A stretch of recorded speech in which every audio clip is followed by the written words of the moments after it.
Effective data visualization is essential for making your reports as easy to understand as possible. In this video, I'm going to be sharing with you the 7 most important things to consider and implement when designing dashboards. My top tips, if you will. Let's dive straight in.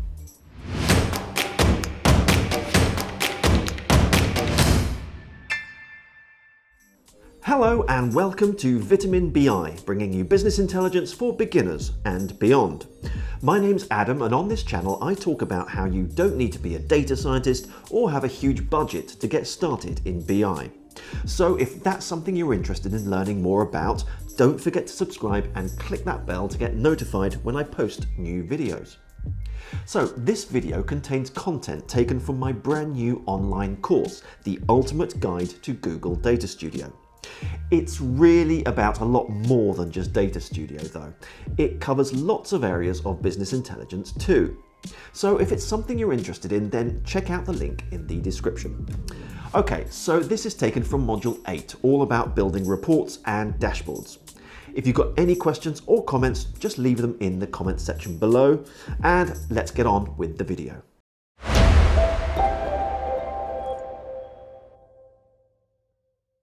Number 1. Plan ahead. Before you start adding charts to a report that you're planning on publishing, make sure that you have a clear idea of its contents and layout. What I recommend the first thing you do is to write down all of the queries or questions you want to ask of your data. Make a list. It should contain the name of the query, the data source it comes from, if there's more than one, the fields in the data needed, and the visualization type.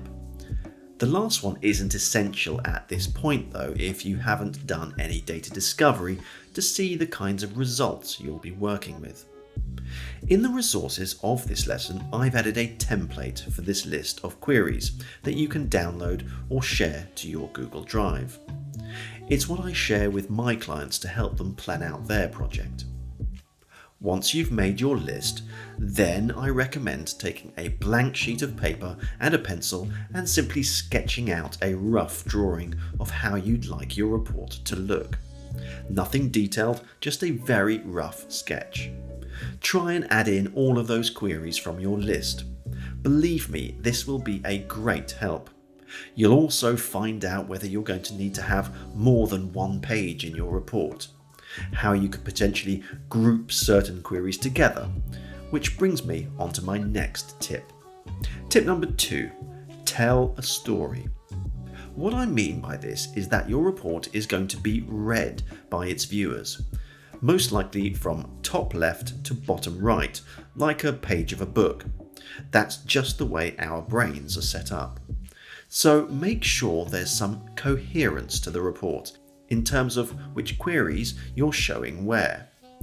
Also, think about grouping queries together that contain data relating to the same area or activity. What you'll find with lots of reports that have multiple pages in them is that the first page will contain a kind of summary of the main headlines, and the other pages will be dedicated to specific areas and go into more depth. So this is what I mean by telling a story. Tip number 3 is closely related to the first two, and that's to avoid TMI, or too much information. What I mean by this is to not overload your report with charts and information, making it difficult to read and understand. You should never be asking yourself, can I squeeze another couple of charts onto the page, just to avoid going over onto a new page? Because usually what happens in these cases is that you either end up reducing the size of other charts, making them less easy to read, or you move charts around on the page to try and accommodate more charts, which can mess with the story you're trying to tell. Or your charts will simply be too close together, and your data needs room to breathe. Rather than overloading your viewer with information, you could even do the opposite. Be more minimalist and use as many pages as you need to. TMI also relates to individual visualizations. For example, don't have a bar chart with so many bars in it that it's hard to read and you can't see the labels properly. There's a reason why Data Studio by default limits these charts to the top 10 values. Top tip number 4, ink to data ratio.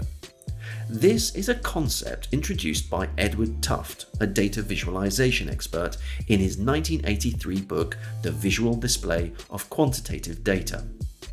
In it, he says, a large share of the ink on a graphic should present data information, the ink changing as the data changes. Data ink is the non-erasable core of a graphic, the non-redundant ink arranged in response to variation in the numbers represented. So essentially what he's saying is that the majority of the ink needed to display or print a visualization should be data ink. For example, the bars on a bar chart or the line on a time series chart. Wherever possible, you should remove anything non-essential to the visualization. This means things like the grid on a chart, axis labels, etc. If the visualization data can be read and understood without it, then remove it. A good example would be in a time series chart. The values on the x-axis are dates and obvious to the viewer, so you don't need to have an x-axis title label that says date because it's redundant. An exception to this might be when you have more than one date in the dataset and that needs specifying, but you get the idea. If you're interested in learning more about data visualization theory, then I definitely would recommend you getting yourself a copy of The Visualization of Quantitative Information. I've put a link to it in the resources section of this lesson. Tip number 5, choosing the right visualization type. We've looked at every single Data Studio visualization type and how to build queries for each one, but it's important to make sure you're choosing the right visualization type for your query. Here are some questions you might want to ask. Are you comparing values? Then perhaps a column or bar chart would be best. Are you trying to visualize relationships or hierarchies? Then maybe a tree map. Are you showing percentages of a total? A pie chart would probably be the best here, unless you've got more than 5 values to display. Are you working with dates? Then a time series or area chart is the way to go. All of these questions will help you decide which visualization type best suits what you're trying to convey. The goal is to make your data as easy to understand for the viewer as possible, and visualization type plays a big role in achieving this. Tip number 6, use colors wisely. What I mean by this is don't go wild and start choosing different colors for each visualization. Keep your use of color as simple as possible. You can use different colors to represent different areas in your report, so everything relating to sales in one color, marketing in another, etc. But only when it makes sense to do so. I guess a rule would be that if you're going to use a different color, make sure that it's applied to more than one visualization in the report. However, you will notice that the best designed reports and dashboards keep the color scheme very simple. And remember also, don't use very bright colors, as this can be off-putting for the viewer. And finally, tip number 7, design for your audience. This relates to not only who is going to be viewing your report, but also how it's going to be viewed or consumed. On this first question, who, are they going to need to drill down into the data or filter it? If they are, you'll need to include these options when building your visualizations and designing your reports. How familiar are your dashboard viewers with the data that's being presented? This will determine how much description or non-essential information you have in visualizations to explain what is being presented. How the report is going to be viewed and consumed will have an impact on things like the orientation and size of your report. Will it mainly be shared as a PDF that will be printed? If so, you'll need to make sure that it prints properly. You would also, in this case, perhaps need to add more information like displaying certain values in charts, because you can't hover over a chart with your mouse to display values on a PDF. So you can see that there are many things to consider when it comes to your audience. Okay, so there you have my top 7 tips for better dashboard design. You can perhaps now understand that it isn't just a question of throwing charts onto a page, and why I think it needs to be studied independently from the other areas of connecting to data and building visualizations, although this last area is somewhat closely related. Now, let's get into how to build your reports in Data Studio and the interactivity options you can add for your viewers. I'll see you in the next lesson. So, there you are. Those are my top 7 tips for effective dashboard design. If you found this content useful, then please do like and subscribe.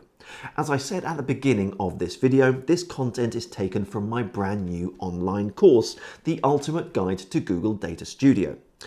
At the moment, you can get 50% off as a pre-launch discount, so check out the link in the description. That's it from me for today. Until the next time, stay BI curious.